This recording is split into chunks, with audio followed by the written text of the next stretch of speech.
Hi hello welcome to J24 news. ఈ రోజు good morning Telangana with Jilani వార్తల్లో ఈనాడు వార్తాపత్రిక ముందుగా తీసుకుందాం. మూసీపై ముందుకే మార్చి నెలాఖరుకు తొలి దశ అంచనాల ఖరారు, ఆ వెంటనే 21 కిలోమీటర్ల పనులకు టెండర్లు. మూసీపై ముందుకెళ్తున్నట్టు రేవంత్ రెడ్డి ముఖ్యమంత్రి గారు చెప్పారు.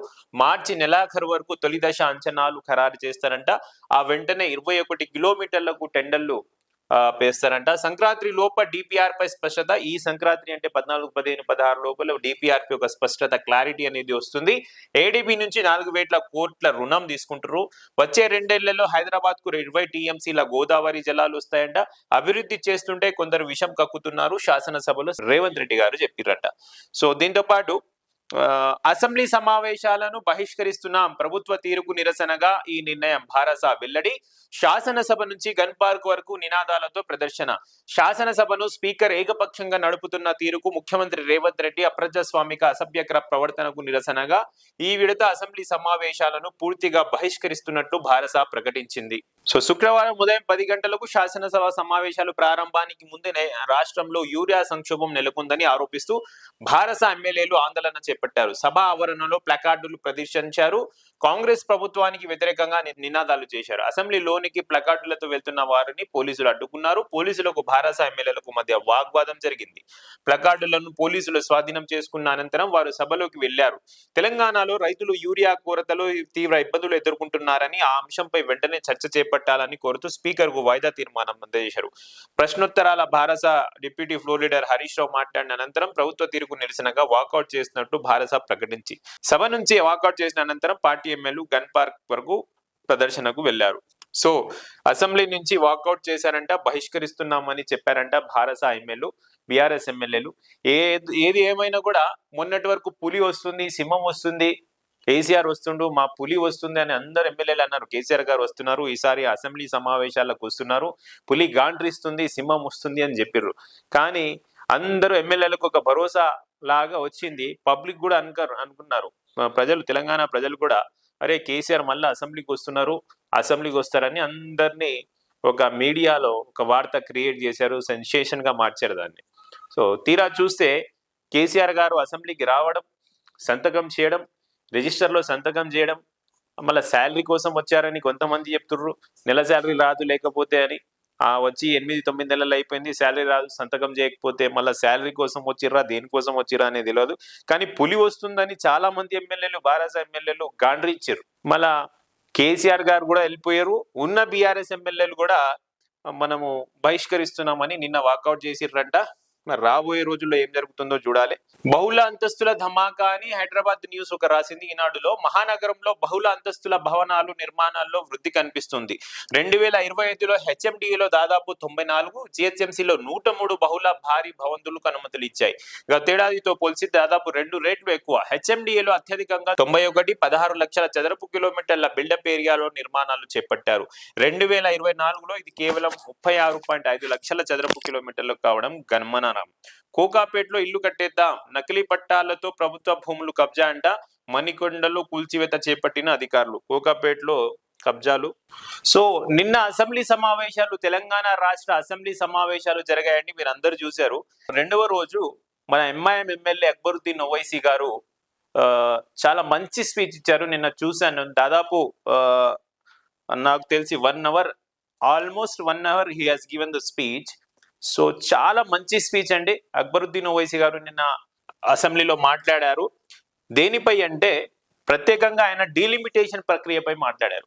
సో డీలిమిటేషన్ ఏ ప్రక్రియతో మాట్లాడారు, డీలిమిటేషన్ ఎలాంటి ప్రక్రియతో చేశారు, ఏ ప్రాసెస్ ని అవలంబించారు, ఎలా చేశారు అనేది గవర్నమెంట్ కి ప్రశ్నించారు. ఇప్పుడున్న ఎమ్మెల్యేల్లో ఇలా డైరెక్ట్ గా అసెంబ్లీలో ప్రశ్నించడం అనేది నేను చూడలేదు. మళ్ళీ అక్బరుద్దీన్ ఓవైసీ గారు చాలా దాన్ని కళాఖండిగా చెప్పి వివరంగా అది అసెంబ్లీలో స్పీకర్ గారికి చెప్పడం జరిగింది. చిన్న సమస్యలు పరిష్కరించకపోతే హైదరాబాద్ బ్రాండ్ ఎలా పెరుగుతుంది? మజ్లిస్ శాసనసభ పక్ష నేత అక్బరుద్దీన్ ఓవైసీ ధ్వజం. జిహెచ్ఎంసీ చట్ట సవరణ బిల్లును సెలెక్ట్ కమిటీకి పంపాలని మజ్లిస్ శాసనసభ పక్ష నేత అక్బరుద్దీన్ ఓవైసీ డిమాండ్ చేశారు. శుక్రవారం జిహెచ్ఎంసీ పురపాలక చట్ట సవరణ బిల్లులపై జరిగిన చర్చలు ఆయన మాట్లాడుతూ, నగరంలోని ప్రజలు ఎదుర్కొంటున్న సమస్యలను పరిష్కరించకుండా జిహెచ్ఎంసీ పరిధిని ఓఆర్ఆర్ వరకు విస్తరించడం వల్ల ఏం ప్రయోజనం ఉంటుందని ఆయన ధ్వజమెత్తారు. నగర నగరాన్నే డెవలప్ చేయకుండా జిహెచ్ఎంసీ పరిధిని ఓఆర్ఆర్ వరకు పెంచడంలో ఏం డెవలప్మెంట్ వస్తుంది, ఏం డెవలప్మెంట్ చేస్తారు, ఏం సాధిస్తున్నారు మీరు, ఏం సాధించాలనుకుంటున్నారు మీరు అని డైరెక్ట్ గా గవర్నమెంట్ ని ప్రశ్నించారు ఆయన. గతంలో ఫ్యాబ్ సిటీ, ఫార్మా సిటీ వస్తున్నాయని పదే పదే చెప్పారు, అవి రాలేదు. ఇప్పుడు ఫ్యూచర్ సిటీ వస్తుందంటున్నారు, అది తీసుకురండి, కానీ మౌలిక సదుపాయాలు కల్పన వ్యవస్థ కుప్పకూలిపోతుంది. గతంలో ఫ్యాబ్ సిటీ వస్తుంది, ఫార్మా సిటీ వస్తున్నాయి అని చెప్పారు, పదే పదే చెప్పారు, అవి రాలేవు. మళ్ళీ ఇప్పుడు ఫ్యూచర్ సిటీ వస్తుంది అంటున్నారు, అది కూడా తీసుకురండి, కానీ మౌలిక సదుపాయాలు, మెయిన్ వెల్ఫేర్ డెవలప్మెంట్స్ ఎక్కడా, ఫెసిలిటీస్ ఎక్కడున్నాయో అవి తీసుకురండి ఫస్ట్ అని ప్రశ్నిస్తున్నారు అక్బరుద్దీన్ ఓవైసీ గారు. మూసి ఒక్క దానికి పునరుజ్జీవనం కల్పిస్తే లాభం లేదు, దానిలోకి అనేక చెరువుల నుంచి రోజు కాలుష్య జలాలు వస్తుంటాయి. मूसी एक को डेवलप करना बड़ी बात नहीं है, मूसी के अंदर ड्राइन का पानी भी आ रहा, पहले उसके बारे में सोचो बोल के बोल रहे अकबर साहब.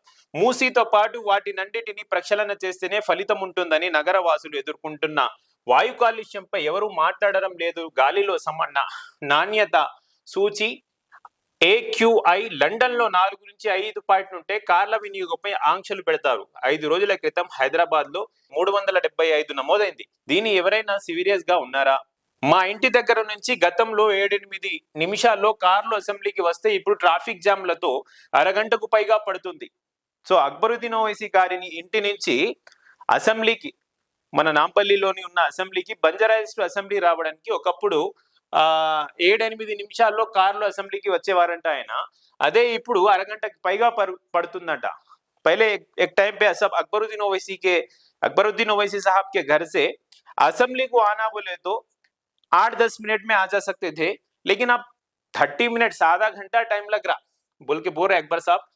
ఇప్పుడు ట్రాఫిక్ జామ్లకు అరగంట పైబడుతుంది. ఫ్లైఓవర్లు, అండర్ పాస్లు, కొత్త బస్సులు అనేకం అవసరం. ఫ్లైओवर्स होना, अपने को नए बसेस होना, अंडर पास होना और चीजों की जरूरत है. కెమెరాలు పట్టుకుని నిబంధనలు ఉల్లంఘించి వాహనాలు ఫోటోలు తీసి భారీగా చాలనాలు చేసిన పోలీసులు టార్గెట్ చేస్తున్నారు. सिर्फ कैमरे पकड़ के चालान डालना, पब्लिक को परेशान करना, ये कर रहे. ఈ నిధులన్నీ రోడ్లను మెరుగుపరచడానికి వాడుతున్నారా? फिर ये चालानों से आए सो पैसे पूरे रोड्स डेवलपमेंट के वास्ते यूज कर रहे क्या बोल के డైరెక్ట్ క్వశ్చన్ కర్రే అక్బరుద్దీన్ ఓవైసీ సాబ్. గతంలో హైదరాబాద్ లో పిచ్చి కుక్కలు కనిపించేవి, ఇప్పుడు అవి కనుమరుగై పావురాలు పెరిగిపోతున్నాయి. एक टाइम पे हैदराबाद में पागल कुत्ते दिखते थे रोडों पे, सो अब कबूतरा भी दिख रहे वैसी बोल के भी बोले अकबर साहब कल. పావురాలు పెరిగిపోతున్నాయి, కుక్కల సంఖ్య పెరిగి పిల్లలు జనాలకు ఇబ్బంది కడుతున్నారు. సో एक तरफ कुत्ते तो बहुत हो गए, पागल कुत्ते रोडों पे आ जा रहे. सो इसके साथ साथ कबूतरों को भी रोड पे ला रहे, रोड पे दाना डाल रहे कबूतरों को. तो अकबर साहब क्या बोल रहे, कबूतर को अगर दाना डालना है तो आपके घर पे जाके, आपके घर के छत के ऊपर इतनी रखो, कुछ भी दाना रखो, गेहूं रखो, जवारी रखो, पानी रखो, अपने घरों पे पाल लो. लेकिन रोडों पे कबूतरों को पालने से डिजीजेस आने के चांसेस है, लंग इन्फेक्शन आने के चांसेस है बोल के अकबर साहब बोले गए. सो सही बात है वो. एक टाइम पे कुत्ते अभी भी ज्यादा हो गए रोडों पे, कहां बोले वहां फिरते जा रहे, लेकिन जीएचएमसी एक्शन नहीं लिया. अगर कुत्ते अगर काटे, कुकटपल्ली में एक्शन लेने वाले नहीं है, फोन ही नहीं उठाते डीसी साहब. अब कुत्ता काटे बाद में ट्रीटमेंट करा लेके फोन करके 3-4 दिन के बाद अपॉइंटमेंट मिल लिए, तो कुत्ता जब काटने के बाद में डीसी साहब अपॉइंटमेंट देते. सो कुत्तों के साथ साथ हमारे अकबरुद्दीन साहब कबूतर के बारे में बोले माशाल्लाह. పావురాలు పెరిగిపోతున్నాయి, కుక్కల సంఖ్య పెరిగి పిల్లలు జనాలు ఇబ్బంది పడుతున్నారు. చెత్తరహిత నగరంగా మారుస్తామని పదే పదే చెప్తున్నారు. కచరా नहीं है जैसा देखते हैदराबाद में, क्लीन एंड ग्रीन हैदराबाद रखते, स्वच्छ हैदराबाद रखते बोले. लेकिन రోడ్లపై చెత్తర పారుస్తుంటే కార్పొరేటర్లు, ఎమ్మెల్యేలు ఏం చేస్తున్నారని ప్రశ్నిస్తున్నారు. लेकिन रोडों पे कचरा फेंक देने के बाद में एमएलए कॉर्पोरेटर्स क्या कर रहे हैं बोल के पूछ रहे अकबर साहब. वो कांग्रेस के एमएलए, बीआरएस के एमएलए, एमआईएम के एमएलए नहीं बोले, सारे एमएलए को, सारे कॉर्पोरेटर्स को बोल रहे. फिर आप लोग क्या एक्शन ले रहे बोल के. చెత్త తొలగించే పనులు ఎమ్మెల్యేలు చేయాలా? కాలుష్యం, ట్రాఫిక్, తాగునీరు ఇలాంటి చిన్న సమస్యలు పరిష్కరించకుండా హైదరాబాద్ బ్రాండ్ అనేది క్రియేట్ చేయలేం.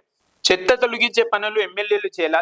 कचरा निकालने का काम एमएलए कॉर्पोरेटर करना का ऑफिसर क्या कर रहे, ऑफिसर्स क्या कर रहे, कचरे के बारे में ऑफिसर्स क्या एक्शन ले रहे बोल के अकबरुद्दीन साहब ये भी बोले. సో ఇలాంటి చిన్న సమస్యలు పరిష్కరించకుండా హైదరాబాద్ బ్రాండ్ అనేది క్రియేట్ చేయలేం. నగరంలో పెట్టుబడులు పెట్టడానికి ఎవరు ముందుకు రావాలి గుర్తించాలి. నగరంలోని ఎమ్మెల్యేలందరూ మీటింగ్ పెట్టి వీటిపై చర్చించండి అని అక్బరుద్దీన్ కోరారు. సో ऐसे छोटे छोटे प्रॉब्लम्स दिख रहे, लेकिन ये बहुत बड़े प्रॉब्लम्स है. ऐसा रख के ब्रांड इमेज हैदराबाद की बढ़ाना चाह रहे तो कैसा हैदराबाद की ब्रांड इमेज बढ़ाते? पहले ये प्रॉब्लम्स को सॉल्व करो, ये सॉल्यूशंस को सॉल्व करो, पहले ये फैसिलिटीज लेके आओ हैदराबाद में, उसके बाद ब्रांड इमेज बनता, उसके बाद जीएचएमसी का एरिया एक्सपैंड करना है तो करो बोल के बोल रहे अकबर साहब। माशाल्लाह बहुत अच्छी स्पीच दिखी मेरे को, बहुत कोई भी एमएलए ऐसा बात नहीं करे। जो ग्राउंड लेवल प्रॉब्लम्स है हैदराबाद में, वो ग्राउंड लेवल के बारे में कोई भी नहीं बात करे, जो अकबरुद्दीन साहब बात करे। मैं तहदिल से तारीफ करता अकबरुद्दीन ओवैसी साहब की। सो यहाँ एज न्यूज पे नमस्ते तेलंगाना भी एक ఆర్టికల్ लिखे, న్యూస్ लिखे, 15 రోజుల్లో మెగా కార్పొరేషన్ ఏర్పాట, ఈ ప్రక్రియ కోర్టులో నిలబడదు అక్బరుద్దీన్ ओवैसी। 15 दिन में कॉर्पोरेशन बनाते क्या? अगर ये कोर्ट को गए तो ये मेंटेनेबल होता क्या बोल के पूछ रहे। సో కేవలం 15 రోజుల్లో 300 డివిజన్లతో మెగా కార్పొరేషన్ ఏర్పాటు చేయడంపై ఎంఐఎం శాసనసభ పక్ష నేత అక్బరుద్దీన్ ఓవైసీ తీవ్ర అభ్యంతరం వ్యక్తం చేశారు। జనాభా లెక్కలు లేకుండా వార్డుల విభజన, सेंसस नहीं हुआ, सेंसस नहीं होने से पहले डिलिमिटेशन वार्ड का मर्ज कैसा करे बोल के पहला सवाल। ఇది కోర్టులో నిలబడుతుందా? अगर ये कोर्ट को गए तो मेंटेन होता क्या? ఫస్ట్ హైదరాబాద్ మహానగర పురపాలక కార్పొరేషన్ చట్టం 1955, హైదరాబాద్ మహానగర పురపాలక కార్పొరేషన్ చట్టం, హైదరాబాద్ జిహెచ్ఎంసి का యాక్ట్ है 1955 సవరణ బిల్లుపై అసెంబ్లీలో ప్రసంగించిన ఆయన సర్కారు తప్పులను ఎత్తి చూపారు। జిహెచ్ఎంసి जनरल बॉडी मीटिंग లో చర్చ లేకుండా ఆమోదించారు। జిహెచ్ఎంసి की जनरल बॉडी मीटिंग भी नहीं हुई इसके बारे में, फिर अप्रूव कैसा करे? పైగా టేబుల్ ఎజెండాగా సభలో ప్రవేశపెట్టారని అక్బరుద్దీన్ అభ్యంతరం వ్యక్తం చేశారు। फिर टेबल एजेंडा लगा दिए, जनरल बॉडी मीटिंग होने के बाद टेबल एजेंडा लगा दे कि उसको अप्रूव कैसा करे?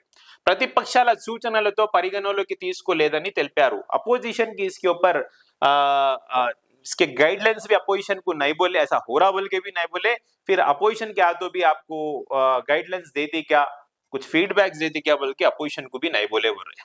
జనాభా లెక్కలను పరిగణలోకి తీసుకోకుండా పునర్విభజన ఎలా చేశారు? సో సెన్సస్ नहीं होने से पहले, సెన్సస్ नहीं होने से पहले పునర్విభజన అని डिलिमिटेशन कैसा करे? ఓటర్ల జాబితాను ఎలా ప్రామాణికంగా తీసుకుంటారు? अब वोटर लिस्ट आती है उसको कैसा लेते आप? पहले सेंसस ही नहीं हुआ, फिर कैसा वोटर लिस्ट कैसा इसको इंप्लीमेंट करते? ఓటర్ల జాబితాను ఎలా ప్రామాణికంగా తీసుకుని భవిష్యత్తులో స్పెషల్ ఇంటెన్సివ్ రివిజన్ ను చేపట్టాలన్నారు, అప్పుడే మళ్ళీ పునర్విభజన చేస్తారు అంటూ ప్రశ్నలకు వర్షం కురిపించారు। 2027లో జనాభా లెక్కలు సేకరించిన తర్వాత పునర్విభజన చేసే బాగుండేదని, 2027 में अगर कर सकते करे तो डिलिमिटेशन बहुत अच्छा रहता था। సిజీజీ ఆస్కీ రిపోర్టును బహిర్గతం చేయాలని, ఆ బిల్లును సెలెక్ట్ కమిటీకి పంపించాలని అక్బరుద్దీన్ ఓవైసీ డిమాండ్ చేశారు। नगरम प्रजा फिर यही जो चालानों की वजह से जो लाखों करोड़ों रुपए चालान वसूल कर रहे हैं, अपन गाड़ी पे जाते जाते रहते, पुलिस वाले भाई कहाँ ठहरे हुए रहते, नमल टक बोल के फोटो निकालते, थोड़ी देर में फोन पे मैसेज आता 1000 रुपए 500 रुपए 100 रुपए जो भी है अपने को चालान आ गया बोल के, फिर अब कहाँ निकाले फोटो, कैसा ये फोटो नहीं मालूम। अब आउटर रिंग रोड पे तो कौन से झाड़ के नीचे कहाँ पुलिस वाला रहता नहीं मालूम, टिक बोल के फोटो आ जाती है। आउटर रिंग रोड पार नहीं करने से पहले डन बोल के मैसेज आया था। तो ये पैसे पूरे कहाँ जा रहे, फिर इसको रोड डेवलपमेंट के लिए यूज कर रहे क्या बोल के भी अकबरुद्दीन ओवैसी साहब पूछ रहे। सो इसके बारे में मैं वीडियोस भी बता दूं। जो भी हो, कल का जो स्पीच था अकबरुद्दीन ओवैसी साहब का डिलिमिटेशन के मसले पे, कोई एमएलए नहीं पूछ सका हैदराबाद का जो अकबरुद्दीन ओवैसी साहब सवाल करे। तहे दिल से शुक्रिया करता हूं। देखते रहे J24 न्यूज।